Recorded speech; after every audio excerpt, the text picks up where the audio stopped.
നമസ്കാരം.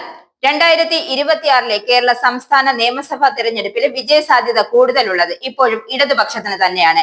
ഇന്ത്യയിലെ തിരഞ്ഞെടുപ്പുകളിൽ ഭരണവിരുദ്ധ വികാരം ഉണ്ടെന്ന മുന്നണികളുടെ കള്ളപ്രചാരണം എട്ടുനിലയിൽ പൊട്ടിപ്പോയിരിക്കുകയാണ്. ഭരിക്കുന്ന സർക്കാരുകൾ ഭരണത്തിന്റെ വിശാലത സാധ്യതകളെല്ലാം ഉപയോഗിച്ചാണ് ഇപ്പോൾ തിരഞ്ഞെടുപ്പിനെ നേരിടുന്നത്. അതിനെ ചെറുക്കാൻ പ്രതിപക്ഷ പാർട്ടികൾക്ക് കഴിയാതെ വരുന്നു. കേരളത്തിൽ കോൺഗ്രസ് എന്നും അധികാരത്തിൽ വന്നിട്ടുള്ളത് CPM വിരുദ്ധ വോട്ടുകൾ കൊണ്ടാണ്, അല്ലാതെ കോൺഗ്രസ് ജനങ്ങളുടെ ഇടയിൽ പ്രവർത്തിച്ചിട്ടില്ല. CPMന് ഇപ്പോഴും അതിശക്തമായ ഒരു അടിത്തറയുണ്ട്. ലോക്സഭാ തെരഞ്ഞെടുപ്പിലെ വോട്ടിംഗ് പാറ്റേൺ അല്ല നിയമസഭാ തെരഞ്ഞെടുപ്പിലുണ്ടാവുക. 2019 ശബരിമല വിഷയമായിരുന്നു എങ്കിൽ 2024 CPMന്റെ പരാജയത്തിന് കാരണം CPMലെ ഹിന്ദു സഖാക്കളാണ്. ഒരു വിഭാഗത്തെ പ്രീണിപ്പിക്കാൻ നോക്കിയതാണ് പ്രശ്നമായത്. ഇപ്പോഴും CPM തന്നെയാണ് കേരളത്തിലെ ഹിന്ദു പാർട്ടി ഉറച്ച വോട്ടുകൾ CPMലേക്ക് തന്നെ തിരിച്ചു വരും.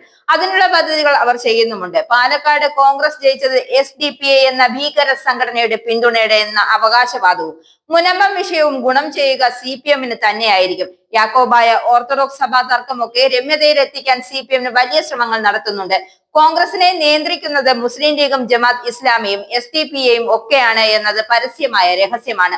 അത് സ്ഥാപിച്ചെടുക്കാൻ CPMന് ഭരണത്തിന്റെയും പാർട്ടി സംഘടനയുടെ കരുത്തുകൊണ്ടും എളുപ്പം സാധിക്കും. മുസ്ലിം ലീഗ് നിയന്ത്രിക്കുന്ന കോൺഗ്രസിനേക്കാൾ നല്ലത് CPM കേരളം ഭരിക്കുന്നതാണ് നല്ലത് എന്ന് കഴിഞ്ഞ തിരഞ്ഞെടുപ്പ് മുതൽ ക്രിസ്ത്യൻ സമൂഹം തിരിച്ചറിഞ്ഞു കഴിഞ്ഞു. BJP കേരളത്തിൽ സംഘടനാപരമായി ദുർബലമാണ് എന്നതും ക്രിസ്ത്യൻ വോട്ടുകൾ BJPയിലേക്ക് പോകുന്നതിന് തടസ്സമാകുന്നു.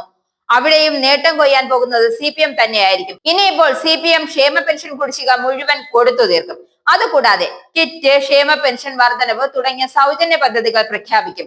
സ്ത്രീ വോട്ടുകൾ ഉറപ്പിക്കാൻ സ്ത്രീകൾക്ക് പ്രതിമാസം നിശ്ചിത തുക നൽകുന്ന പദ്ധതിയും പ്രഖ്യാപിച്ചേക്കും. ലോക്സഭാ തെരഞ്ഞെടുപ്പ് ഫലം കണ്ട് CPMനെ എഴുത്തള്ളുന്നവർ അടുത്ത നിയമസഭാ തെരഞ്ഞെടുപ്പ് ഫലം വരുമ്പോൾ നിരാശരാവുകയേ ഉള്ളൂ.